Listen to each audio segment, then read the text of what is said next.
bonsoir. Déjà, première question, comment s'est déroulé ce Noël, le réveillon et le jour de Noël pour l'entreprise Costa? Bon, très gentiment, oui, comme d'habitude. Si vous voulez, pour les pâtissiers, lorsque Noël tombe le week-end, c'est-à-dire le samedi, le dimanche, Oui. il y a un petit peu moins d'activité que lorsque c'est en semaine. Idem en ce qui concerne le lundi et le vendredi. Il y a un petit peu moins de monde en principauté, mais l'affluence a été relativement correcte cette année.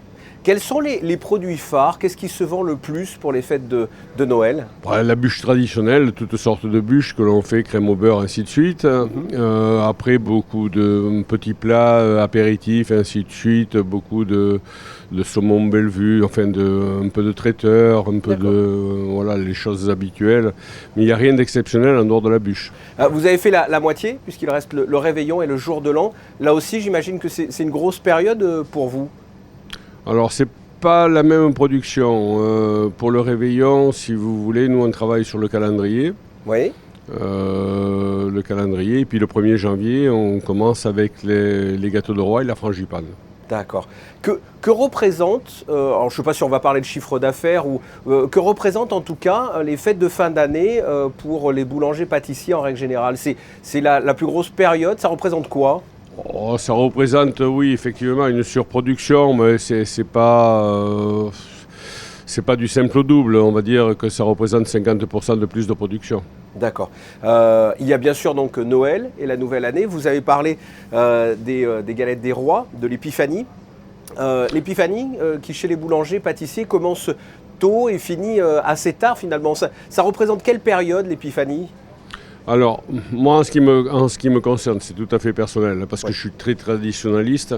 Je commence jamais l'épiphanie avant le 1er janvier. La commercialisation des brioches et des frangipanes débute le 1er janvier, contrairement à ce que l'on peut voir par ailleurs dans les grandes surfaces et autres. On respecte les traditions et on commence uniquement le 1er janvier et ça dure effectivement tout le mois de janvier. Qu'est-ce que représente l'épiphanie, les galettes des rois pour Costa, pareil, économiquement? C'est un gros chiffre d'affaires?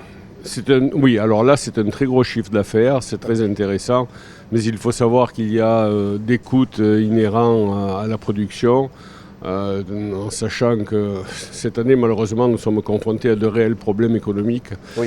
Après la crise du Covid qui a duré plus de 2 ans et demi, maintenant on est confronté à des problèmes de coûts de matières premières, le beurre, la farine, le sucre, ainsi de suite. On maîtrise pas trop ce qui va se passer à très court terme en fait.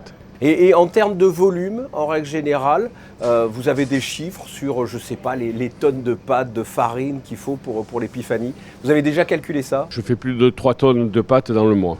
Et ici, à Monaco, alors c'est une question hyper existentielle, on est plus brioche ou frangipane? Parce que finalement, c'est un gros débat, autant que le pain au chocolat ou la chocolatine dans le sud-ouest, non?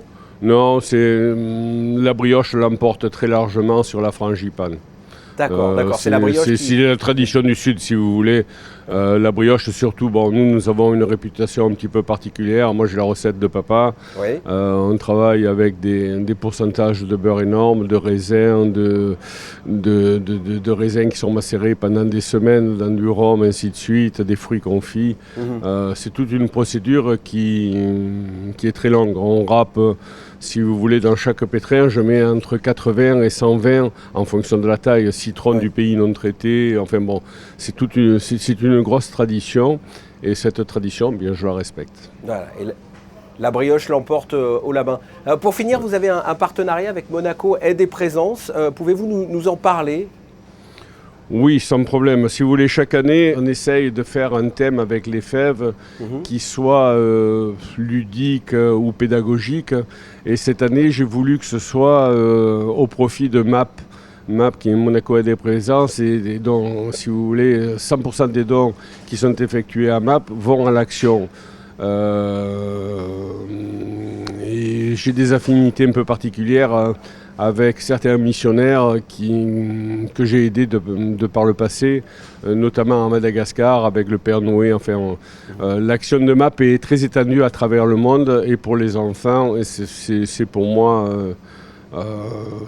la meilleure des façons de les aider, c'est de faire une reversion. Habituellement, chaque année, si vous voulez, Chaque année, on fait des cadeaux aux clients, ainsi de suite. Cette année, non seulement il y aura des cadeaux, mais il y aura une reversion.